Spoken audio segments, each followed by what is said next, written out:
Yo les amis, j'espère que vous allez bien. Alors aujourd'hui nouvelle vidéo, donc le projet rénovation donc de la Yaris. Donc là l'étape donc vidange, à savoir que l'étape donc changement de la boîte de vitesse, donc changement d'embrayage, ça je l'ai pas filmé. Là je viens de faire donc l'essai donc concernant le après le changement d'embrayage et franchement rien à voir avec avant. J'ai mis vraiment un embrayage de très bonne qualité. Donc je pense qu'au début j'avais filmé la vidéo avec les différentes pièces du véhicule, etc. Et franchement, prenez un embrayage de bonne qualité. Si vous prenez un embrayage de mauvaise qualité, déjà d'une part la pédale elle sera dure. En plus de ça, en fait, quand vous allez passer la première vitesse, ça va faire des à-coups. En fait, quand vous allez rouler avec la voiture, ça sera pas lissé, en fait, ça sera vraiment parce que l'embrayage lui il y a aussi un rôle d'amortissement en fait quand vous passez les vitesses. Et du coup, prenez un embrayage de bonne qualité. Du coup là j'ai changé donc la boîte de vitesse. Pardon, excusez-moi, l'embrayage. Et je vous montrer un petit peu en image ce que ça va donner. Donc quand j'ai changé l'embrayage, ce qui s'est passé, donc moi le proprio, il m'avait dit que l'embrayage a été changé. Il s'avérait que quand j'ai démonté l'embrayage, en fait, effectivement, il a été changé, mais il n'y a que le disque qui a été changé. Également, quand j'ai démonté, vous voyez le vent moteur. Le vent moteur, les dents, en fait, elles étaient cassées. Du coup, j'ai dû acheter, donc, j'ai réussi à trouver donc d'occasion des pièces de Toyota Yaris. Et du coup, j'ai trouvé sur mon bon coin, et puis il y a une personne, il m'a démonté le volant moteur, et j'ai réussi à en avoir un moteur de 120 000 km, la même référence, parce que c'est écrit en fait derrière la référence, et du coup j'ai changé le volant moteur. Également la boîte de vitesse, vous voyez comment l'état de la boîte de vitesse, la crassitude, comment c'était à l'intérieur. Donc moi j'ai tout changé à l'intérieur, là vous voyez un petit peu l'état avant et après, donc j'ai vraiment tout décrassé, tout nettoyé, bien graisser les mécanismes, à savoir qu'il faut pas mettre trop de graisse, et surtout pas mettre de la graisse ici en fait. Là, dans cette partie-là, il faut pas mettre de la graisse. Moi, c'est vu que c'était un mécanisme en métal, on met pas de graisse dans les mécanismes en métal. Ça, c'est le constructeur qui dit ça au niveau de la RTA, de la manière de poser l'hydraulique. Ensuite, j'ai vérifié, donc j'ai démonté en morceaux donc le démarreur. J'ai vérifié l'état du démarreur pour savoir en fait, parce que le proprio il m'a dit que le démarreur il est neuf et a été changé. Effectivement, il s'avérait que le démarreur, donc toutes les pièces étaient neuves, les charbons ils sont en très bon état. Donc j'ai changé tout ça, donc j'ai changé également tous les joints. À savoir que quand vous changez un embrayage, il faut changer tous les joints. Si vous changez pas tous les joints, à coup sûr, c'est sûr à 100% que tout y va fuir. Là, ce que vous voyez, c'est l'état avant. Après, je l'ai nettoyé, bien sûr. Tout y a été nettoyé, tout y a été fait vraiment très propre. Et là, franchement, là quand on passe les vitesses, ça accroche super bien. Franchement, là, nickel. Là, c'est l'embrayage que j'ai mis, donc qui a été centré comme il faut. Toutes ces choses là, et là du coup donc là le sujet de cette vidéo donc c'est comment faire la vidange donc de sa Toyota Yaris. Donc à savoir que moi c'est le modèle 1KR FE. Je vous conseille de prendre la documentation technique de votre voiture, parce qu'en fait c'est écrit la norme, à savoir qu'en fait si vous mettez pas la bonne norme, donc là c'est la norme C2, si vous mettez pas la norme C2 ça peut flinguer votre catalyseur, donc très important, mettez la bonne norme. Ensuite il y a le grade, donc 5 Winter 30. Là en ce moment Toyota il recommande plutôt du 0 Winter 20, parce qu'en fait niveau performance, niveau économie, c'est une très bonne huile. Moi je prends celui-là 5 8h30 parce que c'est plus économique, ça coûte moins cher. Et surtout prenez, très important, prenez une bonne marque. Moi je prends toujours du Castrol parce que c'est ce qu'il y a de mieux. Donc pour moi c'est ce qu'il y a de mieux du Castrol. De tous les huiles que j'ai pu tester, pour moi c'est ce qui donne le meilleur résultat, c'est ce qu'il y a de mieux. Également les amis, très important, donc je vais vous montrer donc dans cette vidéo le changement donc de l'huile. Également donc il faut également donc le filtre à huile. Donc moi je prends toujours du Purfu ou du Mecha Filter, c'est ce qu'il y a de mieux, c'est ce qui se fait de mieux, du Man Filter pardon. Également donc là les amis, donc je vais vous montrer comment procède. On va également voir l'état de l'huile du moteur pour voir un petit peu comment ça ressemble. Peut-être également les amis, très important, à savoir que donc dans cette vidéo là, je vais vous mettre donc en dessous de la description des liens vers des produits, donc vraiment à des prix très intéressants. À savoir que si vous voulez soutenir la chaîne, c'est très simple en fait. Vous, quand vous allez faire des achats sur Amazon, vous cliquez sur mon lien et en fait vous faites vos achats. À savoir que le prix il reste le même, c'est juste que moi je vais recevoir 3% de commission en fait chaque achat que vous faisiez. Comme ça va permettre à ce que donc l'argent loss puisse être utilisé dans la chaîne. Comme ça je vais faire de nouveaux projets, je vais vous montrer comment on répare certaines choses dans la voiture qui vous bloquent, etc. Je vais vous montrer également une dernière chose.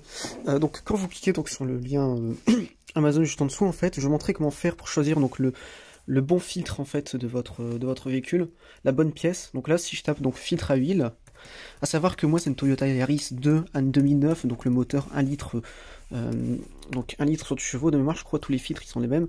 Et en fait là vous pouvez choisir donc le véhicule, vous cliquez dessus, en fait vous cliquez sur ça, donc vous tapez sur Amazon filtre à huile, ensuite vous cliquez sur ça, et une fois que vous avez cliqué sur ça en fait vous choisissez votre modèle.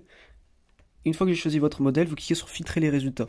Et là vous allez voir en fait tous les filtres compatibles avec votre voiture. Donc moi je vous conseille du matte filter ou du pur flux. De toute manière, dans la description, je vais vous mettre le lien qui correspond donc au bon produit.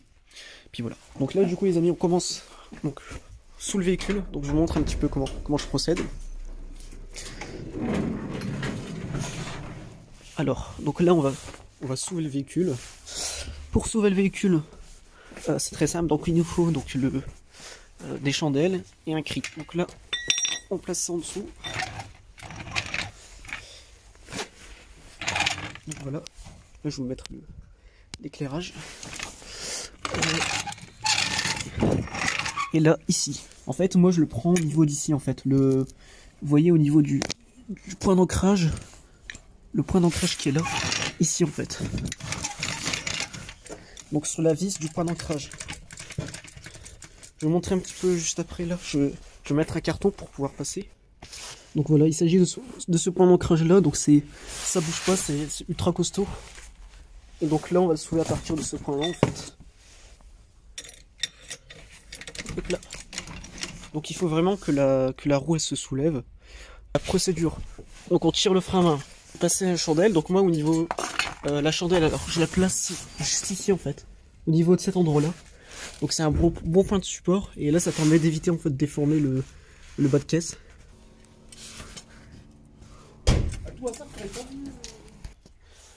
Donc là c'est bon les amis, la voiture donc elle est soulevée. On va procéder à la vidange moteur. Je vous montre un petit peu comment on fait. À savoir que j'ai déjà fait une vidéo sur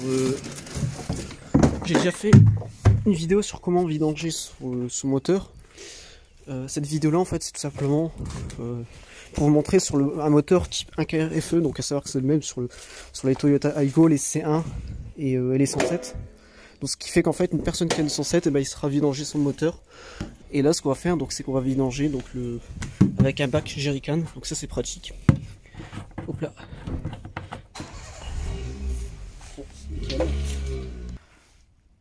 Alors là pour débloquer le bouchon, donc 14 mm. Alors moi j'utilise une clé à choc, étant donné que c'est un petit peu plus rapide de le faire. Donc voilà, là les amis ce qu'on va faire c'est qu'on va débloquer la clé à choc. Alors est-ce que là je suis en bonne... Oui, je suis en desserrage.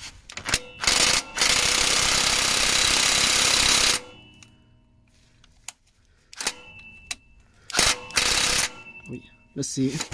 Je crois là c'est serré trop fort. On va utiliser cet outil là et on va essayer de débloquer donc la vis. Normalement ça devrait aller. Le levier il est vraiment assez important. Ah oui. Ah ouais non, la personne elle a... Là, elle a un petit peu abusé au niveau du serrage. Je vais prendre une masse. Donc là, j'incline. Et je prends en fait une masse et puis je tape dessus. Tout simplement. Là, si je prends la masse et que je tape dessus.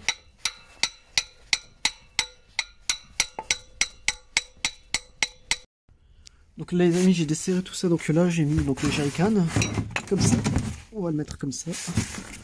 Et là donc je vais dévisser tout simplement la vis de telle manière à ce que ça ne me tombe pas tout dessus.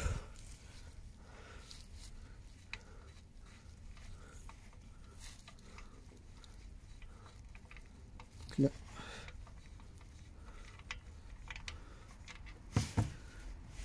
Nickel. Et ensuite on va commencer, donc on va faire le filtre à huile. Alors, pour pas perdre la vis, je le mets là-bas. Alors pour faire le filtre à huile, donc le filtre à huile juste ici en fait. J'espère qu'ils l'ont pas serré fort. Comme l'autre vis. En fait ça sert complètement, en fait dites-vous que ça sert complètement de serrer à rien de serrer fort. Parce qu'en fait la vis ça va pas se... C'est pas parce que vous serrez fort que la vis ça va pas se dévisser, d'ailleurs. C'est encore pire parce qu'elle va casser en fait si vous serrez trop fort. Donc moi je vous déconseille de serrer comme des malades en fait. Vous serrez donc avec la méthode que je vais montrer juste après. La méthode que j'utilise, franchement je le fais pour tous les véhicules que j'ai fait, j'ai jamais eu aucun problème, aucun desserrage. Et aucun desserrage et aucune casse. Donc je vous montrerai un petit peu. Après je vous montrerai un petit peu comment c'est quoi la méthode. Et donc là on va. Donc là celui-ci on attend qu'il se vide. Et pour retirer le filtre, donc c'est très simple en fait, on met notre outil. Donc ça on peut le retrouver sur... Donc moi j'ai acheté ça, c'est du premier prix, hein. Après ça c'est... Bon, ça se vend chez... Démarre, je crois c'est l'Euro Merlin. Non, pardon, le Noroto. Ouais, Noroto. Donc Noroto ils vendent ça et en fait vous mettez tout simplement cet outil comme ça là. Ça permet en fait de saisir le filtre et de pouvoir donc faire un point de levier en fait. Pour pouvoir avoir un levier dessus pour pouvoir le desserrer. Hop là. Et donc là il faut le pousser dans le sens anti-horaire. Là vous voyez c'est bon, c'est nickel, là c'est bon. Et également pour le serrage du filtre à huile, je vais vous montrer comment on fait ça. Il y a une manière de serrer le filtre à huile. Hop là. Donc là, nickel. Donc là c'est bon. Donc là je vais le retirer à la main. Là je mets le bac histoire que l'huile qui coule elle ne va pas donc dans la nature.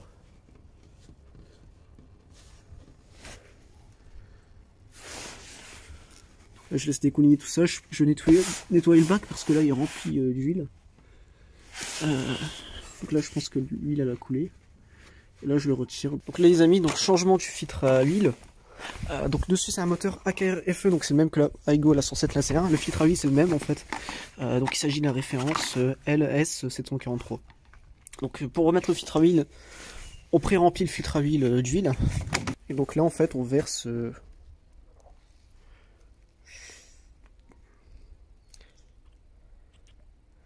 Donc on vous remplit en fait le filtre à huile d'huile tout simplement. Donc là les amis on va placer ça comme ça. Hop là. C'est un petit peu dégueulasse mais on va le placer ça comme ça. Hop là. Donc là on passe en dessous du véhicule là. Donc là c'est bon, vous avez l'éclairage, vous pouvez voir avec la lumière. Et donc là en fait on le place tout simplement donc au niveau du filetage. Donc là vous voyez comme ça. Après pour le serrage, je vais vous montrer comment on fait le serrage.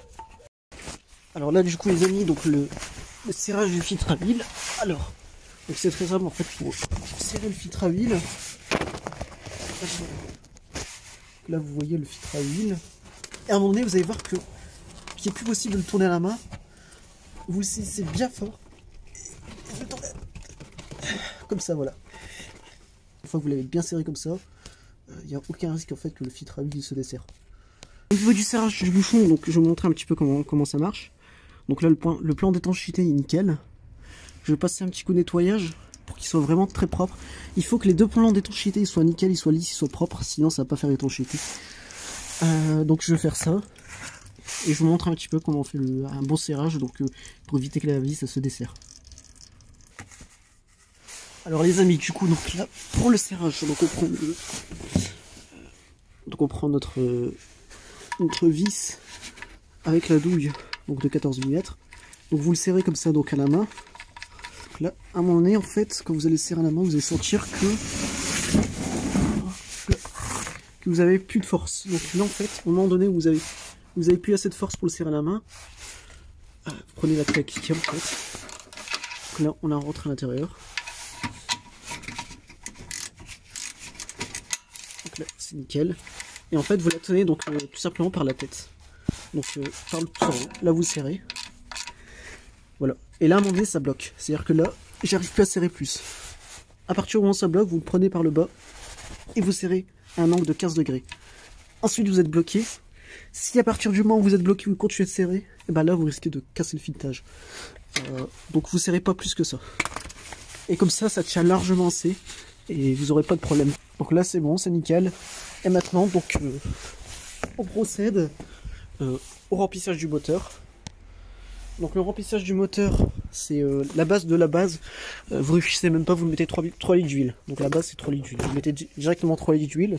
Donc pour savoir comment mettre 3 litres d'huile, vous avez la graduation. Donc voilà, donc ensuite vous remplissez et puis là donc là vous aurez fait donc la vidange de votre voiture.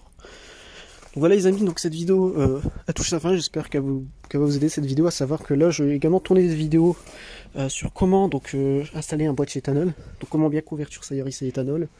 Donc je vais faire également d'autres vidéos donc sur également peut-être éventuellement purger de frein, les disques. Je vous montre un petit peu ce que j'ai acheté. Donc après donc là les disques. Également, oui, changement de la pompe à eau, changement, donc le... Après, je vais faire un traitement anti-corrosion sur le véhicule. On va savoir qu'il y a peu de corrosion, mais en préventif. Ensuite, le filtre à l'intérieur, le filtre à air. Bon, le filtre à air, c'est bidon, hein. Le filtre à air, vous prenez vraiment de la bonne marque. Prenez du Purflux, du Bosch, c'est très bien. Purflux, Bosch, Mecha Filter, pour moi, c'est les mieux. Au niveau du filtre, il faut prendre ce type de filtre. Parce qu'en fait, il existe plusieurs formats de filtres pour les Aigo, les C1, il faut prendre ceux-là, en fait. Vous voyez, avec les quadrillages comme ça. Pour moi, ceux-là, c'est les mieux. C'est les meilleurs. Il n'y a pas photo, pour moi, c'est les meilleurs. Donc voilà. Également, donc, bon, après, ça sera dans une autre vidéo, sur une autre vidéo, donc le changement de la pompe à eau, et puis voilà. Donc voilà, les amis, j'espère que cette vidéo vous a plu, et puis moi, je vous dis à plus pour une nouvelle vidéo. Ciao, ciao.